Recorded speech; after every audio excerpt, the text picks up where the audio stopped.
In a fantasy world, I could do all the hobbies that I'm interested in, but in reality, I don't have enough time to do them all. And if you're a guy like me who has ADHD, who does the life cycle of being interested, diving deep into it, doing it, then getting sick of it and moving on to the next one, you probably can relate to this. There's just something so intriguing and fun and exciting about getting into a new hobby. For example, I spent an entire winter hitting about 300 balls a day in the golf simulator trying to get better at golf. Didn't work, but I did it. I went through a phase in college where I tried to make concrete lamps. I even bought a vintage pocket watch because I thought that I was gonna get into that. I did not. I have one vintage pocket watch. If you want it, we're doing an auction in the comments right now. Just throw an offer out. And if you're a guy like me, you got a laundry list of hobbies that you've either tried or wanted to get into, and today we are gonna dive headfirst into all these hobbies and decide which one's the best, which one's the worst, and which one's maybe in the sweet spot. So I dusted off my geometry lessons from high school and I made a compass for all of us to look at today. When you're making a compass like this, you gotta figure out what is the X and Y axes. So I came to the conclusion that there are two things that can make or break a hobby. Number one, the difficulty of the hobby, and number two, the barrier of entry into the hobby. Is it extremely difficult and fulfilling, or is it too hard to where it's not fun anymore? And then you got barrier of entry. Does it cost a lot of money? Is it actually 100% free? These are the questions you gotta be asking every single time you wanna get into a new hobby. And today we're gonna break it down and we're gonna come away with a nice little compass. One of my goals for this video today is to find out where the sweet spot is on this compass. Probably somewhere just below the x-axis, but right of the y-axis. So now that the stage is set, we are going to get into our first hobby, and that hobby is fishing. I feel like fishing deserves a round of applause. I think it's one of those things that everyone's had an experience with it, whether it's your dad teaching you or your grandpa teaching you, or maybe you had to learn all by yourself. It's a hobby that can bring people together. It's fun because you can do it with your relatives, with your buddies, your kids, your wife. Fishing brings people together. I think that's what can be fun about it. But then on the other side, it's also a phenomenal hobby to do by yourself. And honestly, there's probably half of the audience is like, I don't like fishing with nobody. One thing about this hobby though is that it can get you in trouble with the wife. If you're spending too much time on the riverbank or out on the lake, she might not love that. Just ask Brad Paisley how that turned out for him. All right, so let's put it on the compass here. Fishing, in terms of barrier of entry, it is low. A lot of people can get into it. You don't need a ton of equipment, but you do need equipment. And you also need to live by a place that you can fish. In terms of the difficulty scale, very challenging if you want to catch big fish, but it also has a floor that's pretty low to where if you got a 6-year-old nephew just trying to catch sunfish, he can do that all day long. So I think I'm gonna put fishing right there. Pretty low barrier of entry, but difficult, but not rip your hair out difficult. It's a relaxing hobby. Next hobby on our list is sports cards. Just like almost everyone on this list, I have dabbled in this hobby. I actually am not that proud of it, but I am because listen to this shit. Kyler Murray was a rookie that year, and I bought a hobby box and I pulled it, and I pulled 2 auto rookie cards in the same box, and then I never bought any more sports cards again after that. Sports cards though is crazy because it started as just a fun thing for kids to do with their buddies. Go to the store with mom or dad and pick up some sports cards. Fast forward 20 years and people have this as a full-time job now. And if fishing is the good type of gambling, I would say the sports cards can end up in the bad type of gambling. You can spend thousands and thousands of dollars and not make any money from it. With that being said, let's get it on the compass here. Barrier of entry, anyone can do it.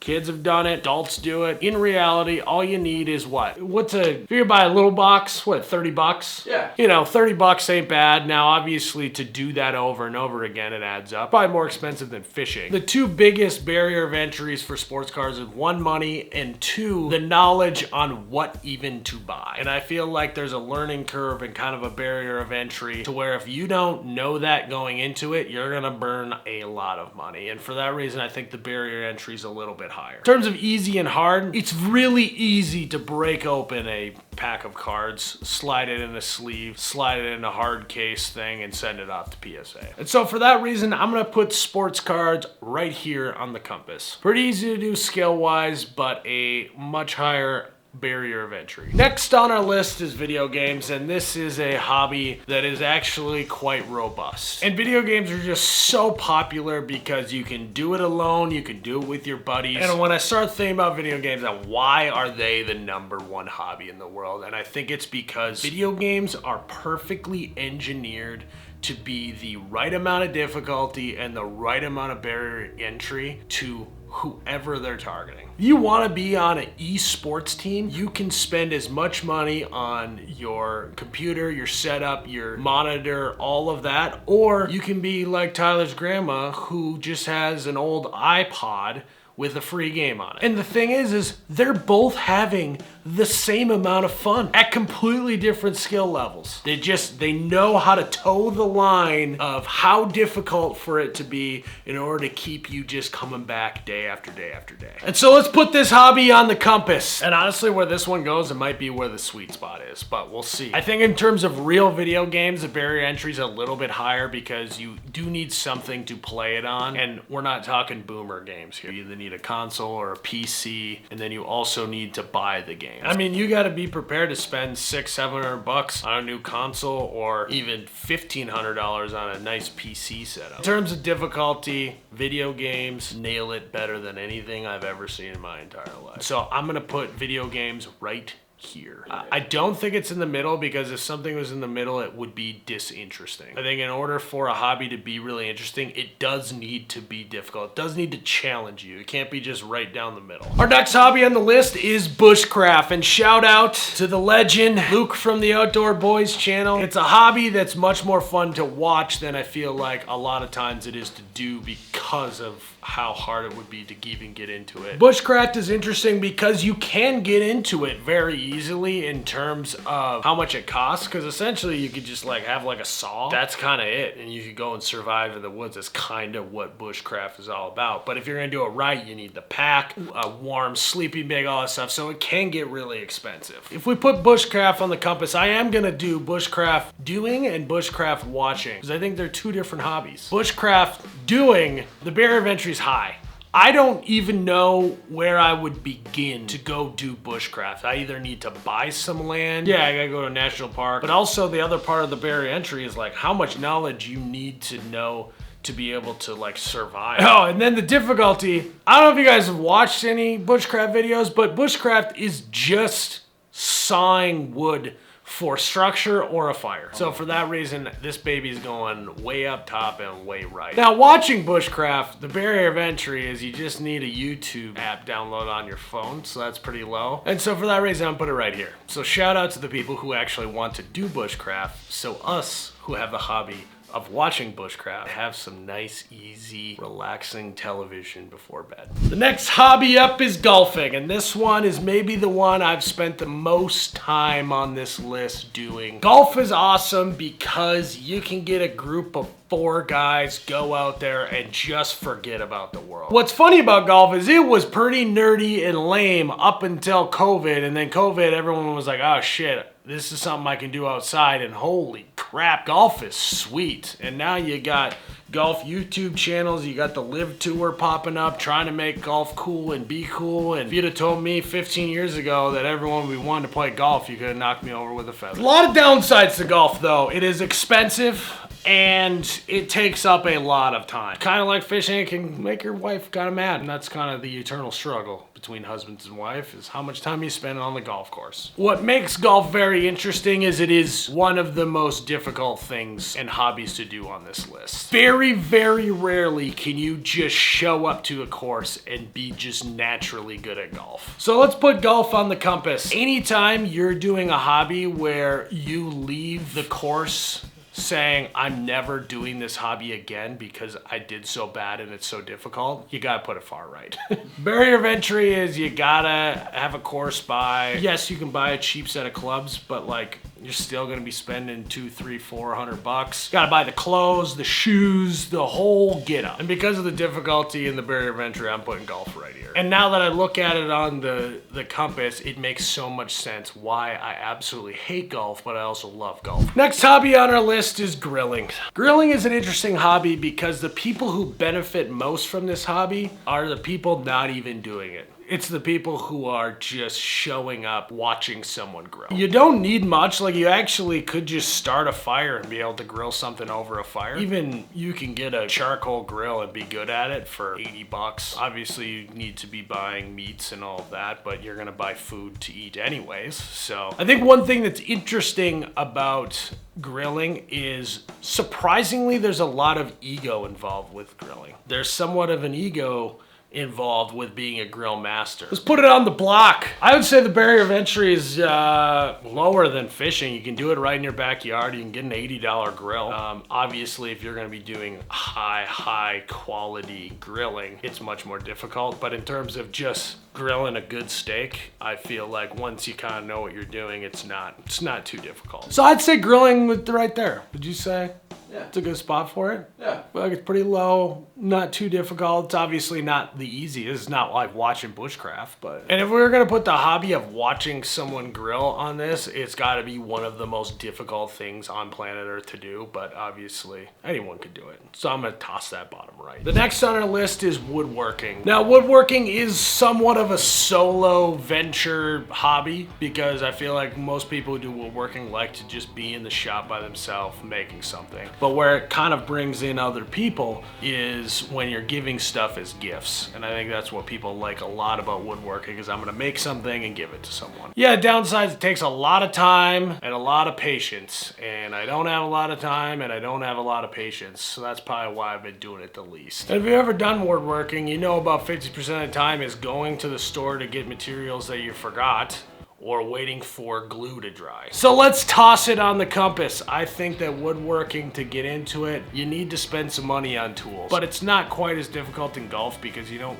leave the shop and be like, I'm never gonna do woodworking again. So I think I'm gonna put woodworking right there. Litmus test on whether or not something, how difficult it is do you talk about quitting a lot because of how difficult it is? I don't think that you feel that quite like you do with golf. The next hobby up is history. Yes, just history itself. Learning about history, watching historical documentaries. For me, history as a hobby is a complete accidental hobby. I have never set out to be like, wow, I'm gonna do the hobby of history today. It's always that I stumble upon it. And although I think there's very few people that are like, would identify as history being a main hobby of theirs, I think almost every guy is interested in history. It's almost like you have a main hobby and then history is just everyone's side chick. And there's also a fine line between history and conspiracies. Conspiracies can almost be its own hobby. So if we put history on the compass, it's a very low barrier of entry. All you need is an internet connection. You can be learning about history, watching history. Now, the one thing that makes it a little bit more difficult is to remember all of the history stuff, and also getting the facts right. Nothing's worse than babbling on about something you learned and then you got it all wrong. It's just the worst. Very easy to get into, but like I said, it's not the easiest thing in the world, because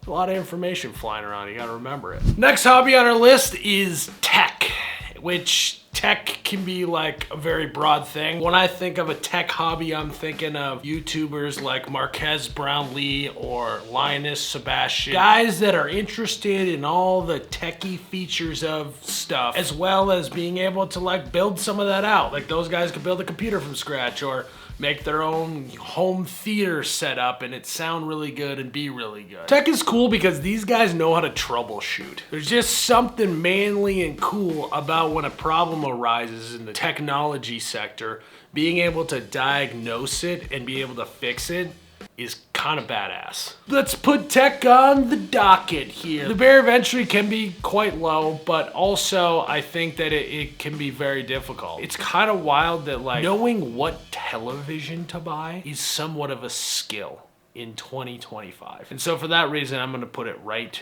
here. The next hobby on our list is physical fitness. Things like running, hiking, yoga, weightlifting, all of that stuff I'm kind of just combined into one. It's really strange because physical fitness matters a lot to your health. Like, if you work out, you're gonna feel really good. But I think part of that has also drawn a lot of cult members to it. It's like all of the basic white girls with their Stanley cups going to solid core classes. It feels a little, you know, So let's put it on the compass. I would say that the barrier of entry is very low. You can just go for a walk. You can just start running. Mentally, this is a very difficult hobby. So in that sense, we're gonna make a second fitness, be fitness, parentheses, mentally. Barrier of entry is high, the difficulty is high, there we go. Another hobby we're gonna dive into is music. The hobby of music for me personally is one, phenomenal, and two, very depressing. One, because I do love music. I love listening to music. I love watching people who are good at music. But then I also, on the other side, want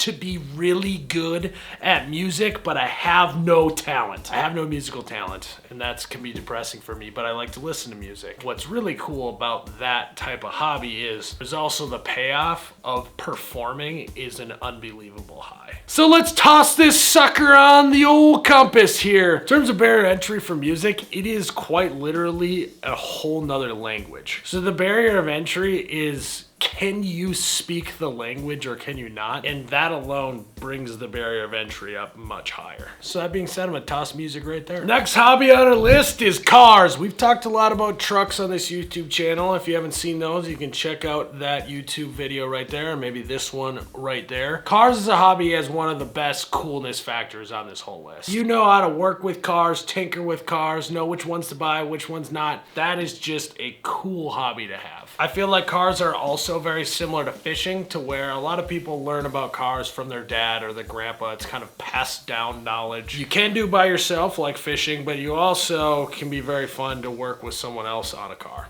It is a hobby that if I was into it, my wife would be pretty mad if I was coming home with cars that I was going to fix up and they were just laying around. I didn't have enough time to finish a project before I started a new one. I think that she might divorce me. And like the car guys that I do know, they love the difficulty of working on cars. They love the idea that something isn't going to work on the first try. I feel like at the true core of guys who love cars, they just love problem solving, and what has more problems than cars? So let's throw it on the compass here. Okay, so you gotta have at least a few $1,000s plus all the tools and parts that you're gonna buy over the years. Like, very expensive hobby, takes a lot of time, and you gotta even have space for it. Like if you live in an apartment and don't have a garage, like where are you gonna work on this? You gotta have a whole nother shop that you're renting. I do think working on cars is a difficult hobby, but I do feel like there is somewhat of a learning curve that once you push past that initial learning curve, understand how engines work and cars work, it's a little easier than one may think. So I think I'm gonna put cars right there, and like I said before, it's a cool hobby. It's definitely difficult, higher barrier of entry, but like I can get why guys get obsessed with cars. All right, we now have our guys' hobbies compass all laid out, and what's kind of interesting is it does like a little almost like a front end of a bell curve. When I look at the compass initially, it's all the stuff that people are like truly obsessed with is always right of the difficulty line. The more difficult the hobby is, the more willing someone is to invest their time and money and resources into it. If they know that there's gonna be a higher payoff in terms of satisfaction because they did something difficult, they're much more willing to invest their time and money into it. So I'd love to know what you guys thought of my compass here. I'm sure that a lot of you will disagree with it, and I want to hear that. I want to know where you would have put some of these at. Would love to know what you guys think of this. Let me know if we missed your hobby and where you would maybe put that hobby on the list. Share it with your car buddy or your golf foursome. See what they think. Hit the like button, subscribe button. We'll see you in the next one.